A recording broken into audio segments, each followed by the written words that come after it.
Bonjour mes chers étudiants, j'espère que vous allez bien. Bienvenue dans une nouvelle vidéo de grammaire dans laquelle nous allons apprendre comment poser des questions en français. Alors vous êtes prêts? C'est parti! Pour commencer, nous avons deux types d'interrogations.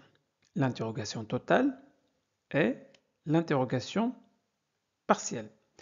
Bon, l'interrogation totale, ce type de question vise à obtenir une réponse par oui ou non. On l'appelle aussi question fermée. Exemple, est-ce que tu viens ce soir? Donc la réponse, soit oui, je viens ce soir, ou non, je ne viens pas ce soir. Cependant, l'interrogation partielle, ce type de question vise à obtenir des informations spécifiques, des informations précises, d'accord? Et commence généralement par un mot interrogatif comme qui, quoi, où, quand, pourquoi, où, comment, etc. D'accord? Très bien. Donc ici, j'ai posé la question, est-ce que tu viens ce soir? Oui, je viens ce soir. Donc pour avoir plus d'informations, je peux poser la question, à quelle heure viens-tu ce soir? D'accord? Bon, dans cette vidéo, nous allons traiter l'interrogation totale. L'interrogation partielle sera traitée dans une vidéo à part. Très bien. Bon, nous avons trois façons pour formuler une interrogation totale. Bon, la première façon, c'est l'intonation. L'intonation, en fait, on monte la voix à la fin de la phrase interrogative. Deuxième façon, l'inversion du sujet. Alors, on inverse le sujet et le verbe. C'est-à-dire, on commence par le verbe et ensuite le sujet. Et la troisième façon pour formuler une question ou une interrogation totale est on emploie l'expression est-ce que. On va voir ça en détail. Très bien, on commence avec l'intonation. Bon, on commence avec l'intonation. Donc nous avons trois façons. Intonation, inversion du sujet ou la formule ou l'expression est-ce que. On commence avec l'intonation. Voyons quelques exemples. Analysons cette phrase interrogative. Donc la phrase interrogative se termine par un point d'interrogation. Très bien. Alors, tu, sujet, aimes, verbe, le sport, complément d'objet, direct. Donc, j'ai gardé la structure telle qu'elle est. Sujet, verbe, complément. J'ai ajouté un point d'interrogation et voilà une question. Mais quand on pose la question, on doit changer la voix, la tonalité de la voix. Tu aimes le sport? Donc je dois monter la voix à la fin de la question pour que mon interlocuteur sache qu'il s'agit d'une question. C'est bon? Comme il s'agit d'une question ou une interrogation totale, ben la réponse sera oui ou non. Tu aimes le sport? Oui, j'aime le sport. Non, je n'aime pas le sport. Ou bien, oui, je l'aime. Non, je ne l'aime pas. Très bien. Un autre exemple. Tu as aimé le concert? Donc, vous voyez, tu, sujet, a aimé, verbe, le concert, complément d'objet direct. Donc, on garde la structure de la phrase telle qu'elle est, on ne change rien, l'ordre syntaxique des mots n'est pas modifié, on ajoute juste un point d'interrogation et voilà une question. Mais on doit changer la voix. Tu as aimé le concert? Voilà, pour montrer à notre interlocuteur qu'il s'agit d'une question. Voilà, la réponse toujours oui ou non. Oui, j'ai aimé le concert. Non, je n'ai pas aimé le concert, tout simplement. Un autre exemple. Tu as déjà visité Paris? Tu as, tu as déjà visité Paris? Oui, j'ai déjà visité Paris. Non, je n'ai pas visité Paris. Bon, on passe à la deuxième façon pour formuler une interrogation totale. Bon, l'interrogation avec est-ce que est une structure couramment utilisée en français pour poser des questions. Donc pour transformer une phrase déclarative en question, on ajoute est-ce que au début de la phrase. Voyons quelques exemples. Tu aimes le sport? Tu aimes le sport, c'est une phrase déclarative. Voilà. La phrase déclarative, c'est une phrase qui se termine par un point simple. Alors pour transformer cette phrase déclarative en question, alors qu'est-ce qu'on va ajouter? On va ajouter est-ce que au début de cette phrase. Et à la fin, on ajoute un point d'interrogation. Est-ce que tu aimes le sport? Et on ne va rien changer. On garde la structure de la phrase telle qu'elle est. Sujet, verbe, complément. Est-ce que tu aimes le sport? Très bien. Voyons d'autres exemples. Deuxième exemple, tu as aimé le concert? Tu as aimé le concert, c'est une phrase déclarative. Donc pour la transformer en une question, en une phrase interrogative, on va y ajouter est-ce que. Voilà. Est-ce que tu as aimé le concert? Est-ce que. Et on a gardé la phrase telle qu'elle est. Sujet, verbe, complément. On n'a rien changé. On a ajouté est-ce que au début de la phrase. Est-ce que tu as aimé le concert? Et la réponse toujours oui, j'ai aimé le concert. Non, je n'ai pas aimé le concert. Parce que nous sommes toujours dans le cadre de l'interrogation totale. Parfait.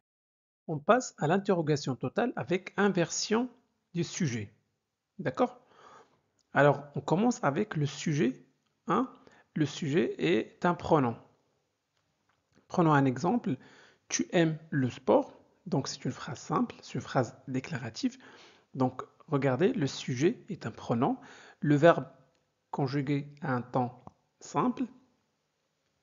Donc, ici, on va procéder à une inversion simple. C'est très simple. Donc, on commence avec le verbe. Donc, pour transformer cette phrase déclarative en une question, avec inversion du sujet, on commence avec le verbe. On met le verbe au début de la phrase.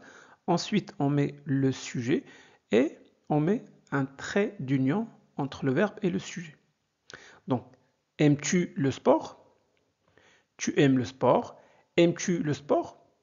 Oui, donc c'est très simple. Alors, prenons un autre exemple. Vous vous levez tôt le matin? Bah, vous voyez, c'est une phrase, plutôt c'est un verbe pronominal. Vous vous levez tôt le matin. Donc, où est le sujet dans cette phrase? Le sujet, c'est vous. Vous, ici, c'est un pronom réfléchi. Bah, ce vous, il ne peut pas changer de place. D'accord? Euh, Il fait partie du verbe. D'accord? Donc ça, c'est le verbe. Vous levez. Donc pour transformer cette phrase déclarative en une phrase interrogative, bah, on commence par le verbe. On met le verbe au début de la phrase. Ensuite, on met le sujet. Vous voyez? Vous levez, vous, tôt le matin. Et n'oubliez pas le tirer. D'accord? Vous levez-vous tôt le matin? Ici, vous, ce n'est pas un sujet, c'est le pronom réfléchi. Très bien. Alors, si maintenant le sujet est un pronom, il avec S ou elle avec S, prenons quelques exemples. Il chante bien, c'est une phrase déclarative. Alors, transformons cette phrase déclarative en une phrase interrogative, en question. Très bien. Alors, on commence avec le verbe chante. On met tiré. Ensuite, on met il. Donc, on prononce chante-il bien. C'est pas joli. Chante-il. Donc, qu'est-ce qu'on va faire?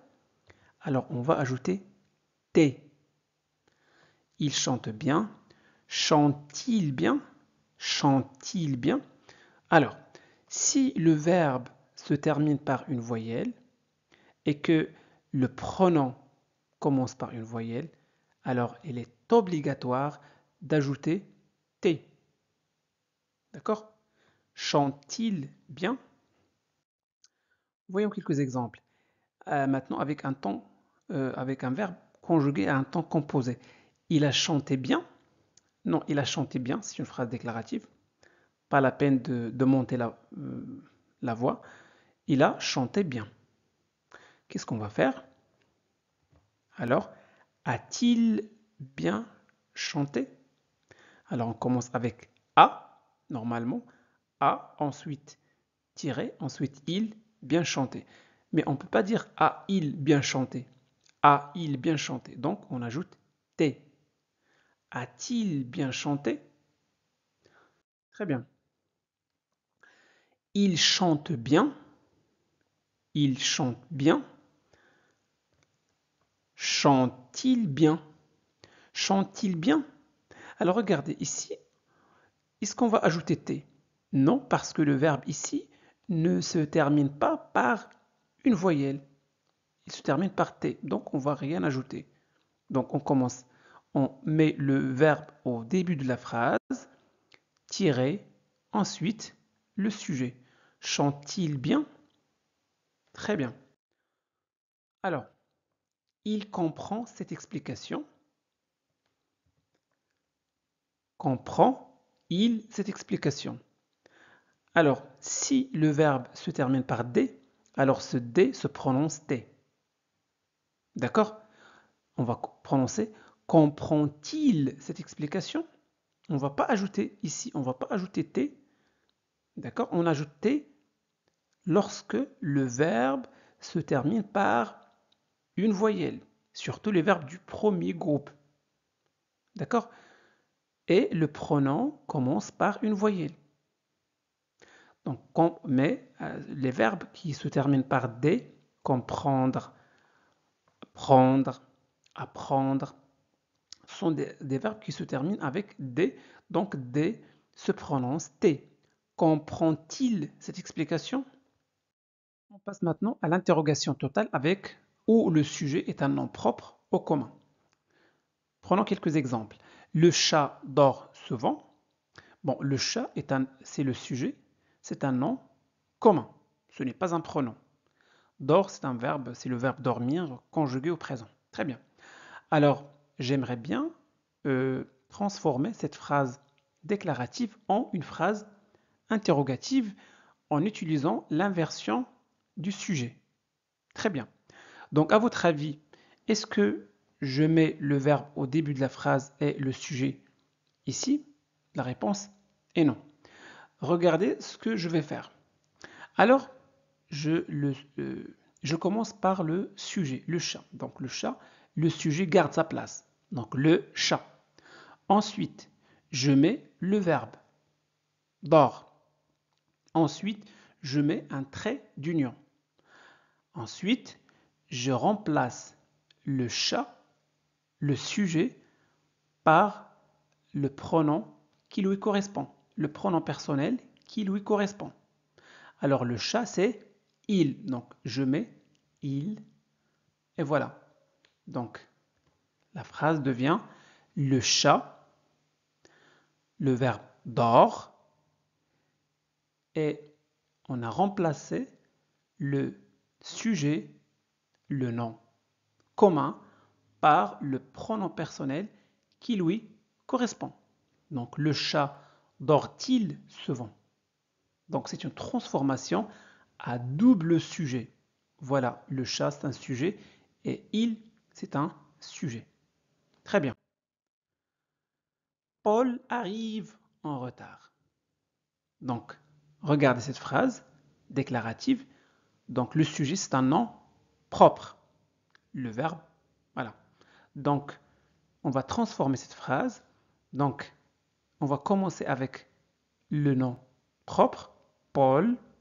Ensuite, le verbe arrive et on va remplacer Paul par le pronom personnel qui lui convient. Donc Paul c'est il. Très bien. Et comme le verbe se termine par une voyelle et le pronom commence par une voyelle, donc on va ajouter T. Paul arrive-t-il en retard? Très bien. Donc voilà pour aujourd'hui. J'espère que cette vidéo vous a plu. Si c'est le cas, faites-le savoir en laissant un petit j'aime. Vous pouvez partager cette vidéo avec vos amis pour les aider à progresser en français. Et n'oubliez surtout pas de vous abonner à notre chaîne Classe de français pour ne pas manquer nos prochaines vidéos. Merci de votre confiance. À très bientôt.